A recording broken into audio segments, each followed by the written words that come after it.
எல்லாருக்கும் நமஸ்காரம். இன்னைக்கு ஸ்ரீமன் நாராயணியத்துல 50வது தசகம் பார்க்க போறோம். அதுல 6லிருந்து 10 வரைக்கும் இருக்கக்கூடிய ஸ்லோகங்கள் பார்க்கிறோம். முன்னாடி வீடியோல நம்ம 5 ஸ்லோகங்கள் வரைக்கும் கத்துண்டோம் இல்லையா? அதாவது பெருமாள் வத்சாசுரன் அப்படின்னு சொல்லக்கூடிய ஒரு அசுரனை ஒரு மரத்து மேல தூக்கி வீசி எறியறார். அப்போ அவனோட வடிவம் என்ன ஆகுறதுன்னா ரொம்ப பெரிய வடிவமாகிறது அப்படின்றோம். அப்ப மரத்துல இருக்கக்கூடிய பூக்களும் விழருது. அதே சமயத்துல தேவர்களும் பூமாரி பொழியறான்னு பாக்குறோம். இந்த காட்சியை கூட இருக்கிறவா எல்லாரும் பாக்குறா. அவர் கிருஷ்ணரோட ஃப்ரெண்ட்ஸ் எல்லாம் பார்த்துட்டு இவ்வளவு வாசனையா இருக்கக்கூடிய பூவெல்லாம் எங்கேந்து விழருது அப்படின்னு கேட்கிறாளாம். அப்போ நீ என்ன சொல்ற, நான் அசுரனை தூக்கி போட்டேனோ இல்லையோ, அது என்ன ஆகுறது, இப்போ அவனை அடிச்சதுனால இந்த பூவெல்லாம் மேல போயிடுத்து, இப்ப அவன் மேல போனோடனே அந்த பூவெல்லாம் கீழே விழருது அப்படின்னு அவளுக்கு நீ என்ன பண்ற, ரொம்ப சாதுரியமாகவும் விளையாட்டாகவும் நீ அவளுக்கு பதில் சொல்ற அப்படிங்கிறா. சோ இதோட வத்சாசுர வதம் முடியறது. அடுத்தது 7லிருந்து 10 வரைக்கும் பகாசுரனோட வதம் ஆரம்பிக்க போறது. அப்ப வெப்பத்தோட இருக்கக்கூடிய ஒரு நாள்ல இவெல்லாம் என்ன பண்றா, கிருஷ்ணரும் அவளோட ஃப்ரெண்ட்ஸும் சேர்ந்துட்டு யமுனை ஆத்துல போய் தண்ணி குடிக்கணும் அப்படின்னு சொல்லிட்டு போறா. அப்ப போறம்போது என்ன ஆகுறா, முன்னாடி காலத்துல எல்லாம் மலைகளுக்கெல்லாம் பறக்கக்கூடிய சக்தி இருந்துதான். அதுக்கப்புறமா இந்திரன் தான் இப்படி எல்லாம் மலை பறந்தா நன்னா இருக்காது, எல்லாருக்கும் கஷ்டம் வரும் அப்படிங்கிறதுக்காக மலைகளோட ரெக்கைகள் எல்லாம் வெட்டி விட்டுட்டான் அப்படின்னு சொன்னான். சோ அதே மாதிரி இந்த இடத்துல என்ன ஆகுறதுன்னா, பறக்கக்கூடிய சிறகுகளை இந்திரன் வெட்டின. அப்படி செய்யும் போது மறந்துட்ட இன்னொரு கைலாய மலை மாதிரி தன்னோட ரெக்கைகளை அசைச்சுண்டு கொக்கு வடிவத்துல இப்ப ஒரு அசுரனை பெருமாள் பாக்குறார். அவன் தான் பகன் அப்படிங்கிறவரை பாக்குறார். சோ இடைச்சிறுவர்கள் அவெல்லாம் என்ன பண்ணிட்டு இருக்கா, இப்போ அவளுக்கு இதெல்லாம் தெரியல, தண்ணி குடிச்சுட்டு இருக்கா. அப்ப அந்த அசுரன் என்ன பண்றானா, யாருக்கும் தெரியாம உன்னை சாப்பிட்டுட்டானோ. அப்போ நெருப்ப விழுங்கினா மாதிரி, ஏன்னா நீ பெருமாளாச்சே, உனக்குள்ளவே அவ்வளோ நெருப்பு எல்லாம் இருக்கு இல்லையா, அப்ப அவனுக்கு என்ன ஆகுறது, நெருப்ப சாப்பிட்டா மாதிரி உன்னை திருப்பி வெளியில கக்கிட்டானோ அப்படியே. அதுக்கப்புறம் தன்னோட அழகோட நுனியினால உன்னை கிழிக்கணும் அப்படின்னு வரானாம். அதுக்கப்புறம் என்ன ஆகுறது, அதாவது உன்கிட்ட வாலாட்டினா ஜெயிக்க முடியுமா, அது மாதிரி நீ என்ன பண்ண, கீழும் மேலுமா இருந்த அழகுகளை பிடிச்சு அவனை பிளந்து அழிச்சிட்ட அப்படிங்கிறான். அவனை அவன் வயத்துக்குள்ள உன்னை இழுத்துண்டான். ஆனா உன்னோட திருமேனியோட வெப்பம் தாங்காம திருப்பி அவனே உன்னை வெளியில உமிழ்ந்துட்டான்.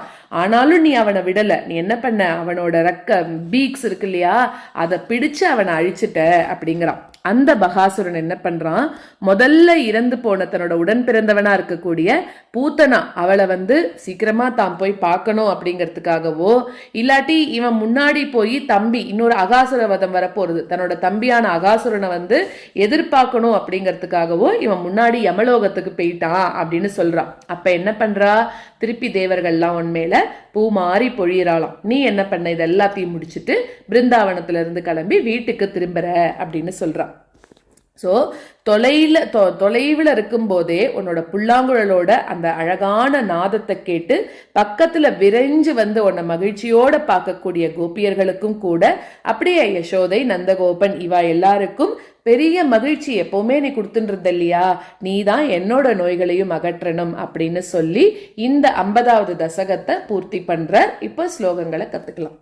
சுரபிலதமா மூர்தனி ஊர்த்வம் குதः குசுமாவலி நிபததி தவேத்யுக்தः பாலைः சஹேல முதைரயः ஜடிதி தனுஜக்ஷேபே நோர்த்வம் கதஸ்தருமண்டலாத் குசுமநிகரசோயம் நூனம் சமேதி ஷனைரிதி சுரபிலதமாமூர்தனி ஊர்த்வம் குதः குசுமாவலி நிபததி தவேத்யுக்தः பாலைः சஹேலமுதைரயः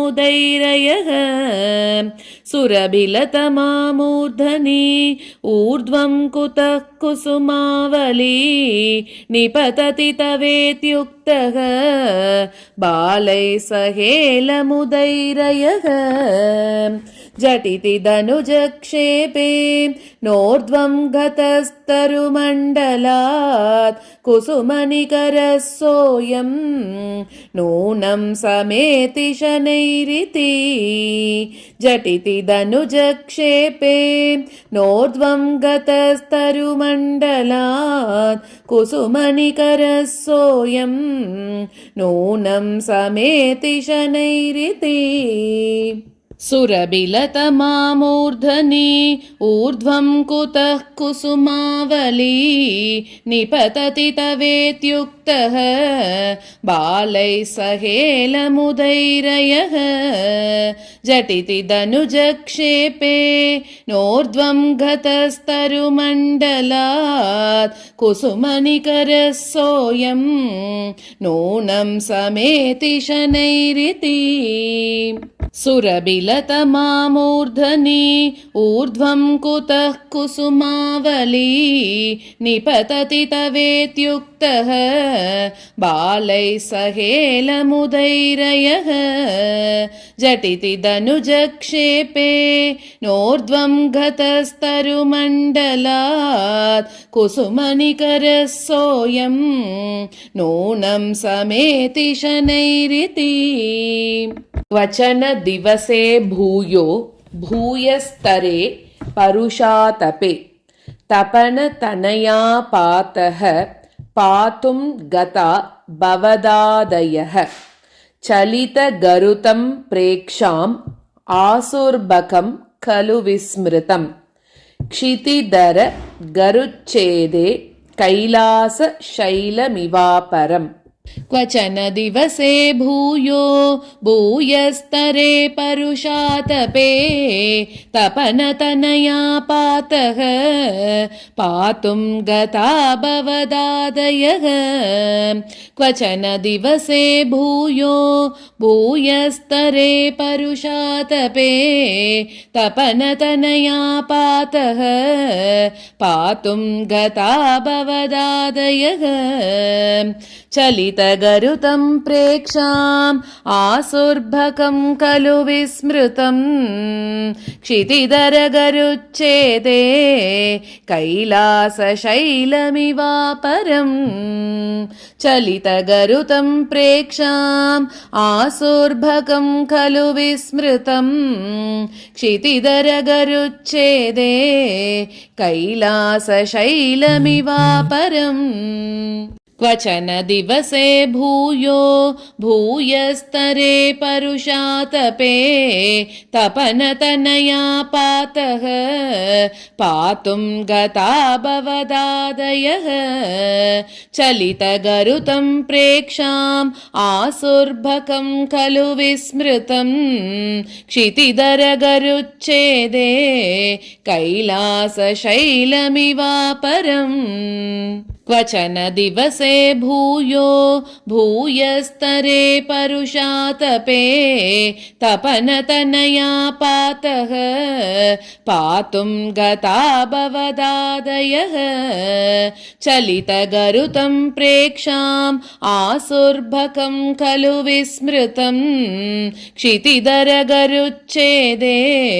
कैलासशैलमिवापरम् पिबति सलिलं गोप व्राते भवन्तमभिद्रुतः सकिल निगिलन् अग्नि प्रख्यं पुनर्धृतम् उद्वमन् दलयितुमगात्रोट्या कोट्या तदाशु भवान् विभो कलजनबिधा चुञ्चुः चञ्चू प्रगृह्य दधारतम् पिबति सलिलं गोप व्राते भवन्तमभिद्रुतः सकिल निगिलन्नग्नि प्रख्यं पुनर्धृतमुद्वमन् पिबति सलिलं गोप व्राते भवन्तमभिद्रुतः सकिल निगिलन्नग्नि प्रख्यं पुनर्धृतमुद्वमन्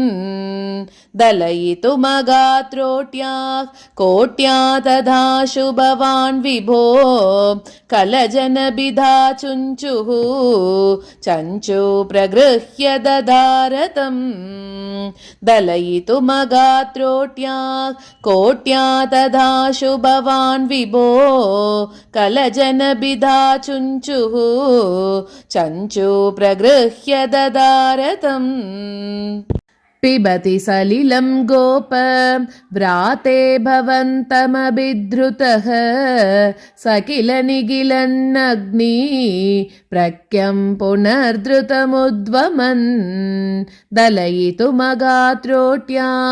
कोट्या तथा शुभवान् विभो कलजनबिदाचुञ्चुः शञ्चु प्रगृह्य ददारतम् पिबति सलिलं गोप व्राते भवन्तमभिद्रुतः स किल निगिलन्नग्नि प्रख्यं पुनर्धृतमुद्वमन् दलयितुमगात्रोट्या कोट्या तथा शुभवान् विभो कलजनबिदाचुञ्चुः शञ्चु प्रगृह्य ददारतम् सपदि सहजां संद्रष्टुं वा मृतां खलु पूतनाम् अनुजमगमभ्यग्रे गत्वा प्रतीक्षितुमेव वा शमननिलयं याते तस्मिन् बके सुमनो गणे किरति सुमनो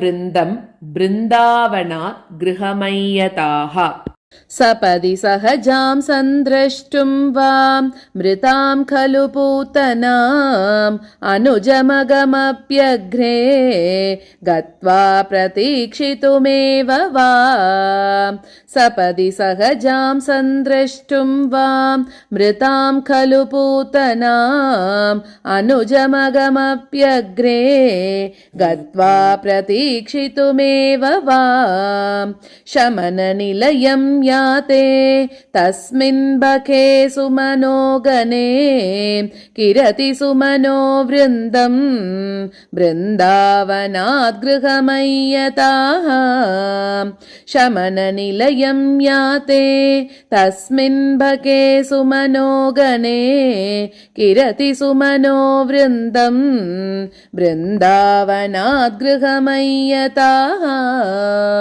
सपदि सहजां संद्रष्टुं वा मृतां खलु पूतनाम् अनुजमगमप्यग्रे गत्वा प्रतीक्षितुमेव वा शमननिलयं याते तस्मिन् बके सुमनो गणे किरति सुमनो वृन्दं बृन्दावनात् गृहमय्यताः सपदि सहजां संद्रष्टुं वा मृतां खलु पूतनाम् अनुजमगमप्यग्रे गत्वा प्रतीक्षितुमेव वा शमननिलयं याते तस्मिन् बके सुमनो गणे किरति सुमनो वृन्दं बृन्दावनात् गृहमय्यताः ललितमुरलीनादं दूरान्निशम्य वधूजनैः त्वरितमुपगम्याराद् आरूढमोदमुदीक्षितः जनितजननीनन्दा नन्दः समीरणमन्दिर प्रतितवसते शौरे दूरीकुरुष्व ममामयान् ललितमुरलीनादं दूरान्निशम्य वधूजनैः त्वरितमुपगम्याराद् आरूढमोदमुदीक्षितः ललितमुरलीनादं दूरान्निशम्य वधूजनैः त्वरितमुपगम्याराद् आरूढमोदमुदीक्षितः जनितजननी नन्दा नन्दः समीरणमन्दिर प्रतितवसते शौरे दूरीकुरुष्व ममामयान् जनितजननी नन्दा नन्दः समीरणमन्दिर प्रतितवसते शौरे दूरीकुरुष्व ममामयान् ललितमुरलीनादं दूरान्निशम्यवधूजनैः त्वरितमुपगम्यारात् आरूढमोदमुदीक्षितः